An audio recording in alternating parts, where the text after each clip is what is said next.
Est-ce que vous considérez que la France est une terre aux racines chrétiennes, de droit romain et de philosophie grecque? C'est comme ça que vous définiriez la France. Bon, je ne sais pas si je la définirais comme ça, mais si vous parlez de racines, je pense que historiquement, on peut difficilement dire le contraire. Allez.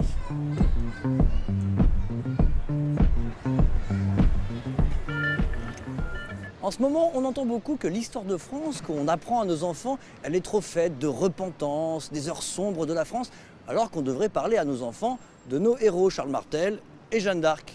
Vous êtes d'accord, vous?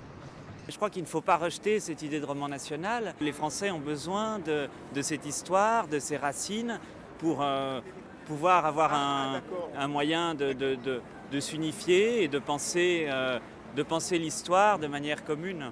Ce n'est pas parce qu'il y a des populations qui viennent d'Afrique. Moi, par exemple, mes ancêtres viennent de Russie, mais ce n'est pas pour autant que je pense qu'on doit apprendre l'histoire russe en France.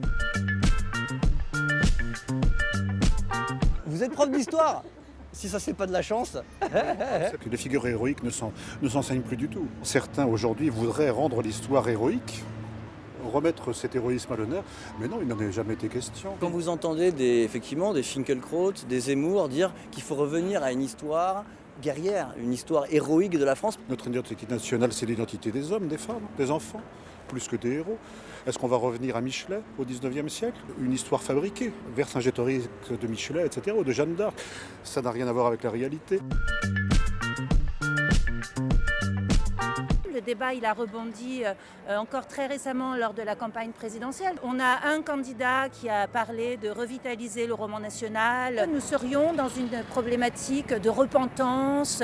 J'ai même entendu l'ethnomasochisme occidental. Concrètement, qu'est-ce qu'on doit apprendre plus aux enfants? Une vision objective de la colonisation de l'Algérie, par exemple. C'est-à-dire, la conquête de l'Algérie s'est faite effectivement dans les massacres et dans le sang. Il y a eu aussi un apport positif de toute colonisation à travers le monde qui est toujours absent au collège de l'enseignement de la France actuellement. Ce qui est dit là n'est pas du tout juste, il n'y a pas du tout d'insistance sur les faces sombres du passé colonial, ni dans les programmes, ni dans les manuels scolaires.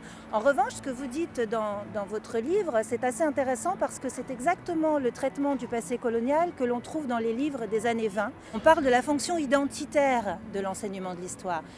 Ce serait complètement faux de dire qu'il n'en a pas. C'est vrai que l'enseignement de l'histoire, il a été fondé comme ça, en effet. On vit pas au Zululand, on est en France. Si je peux juste terminer, la majorité des enseignants d'histoire ne sont pas uniquement mobilisés par cette idée d'aller transmettre l'amour ou d'aller transmettre un sentiment de propriété, le chez nous, soyez chez nous, bienvenue chez nous, etc.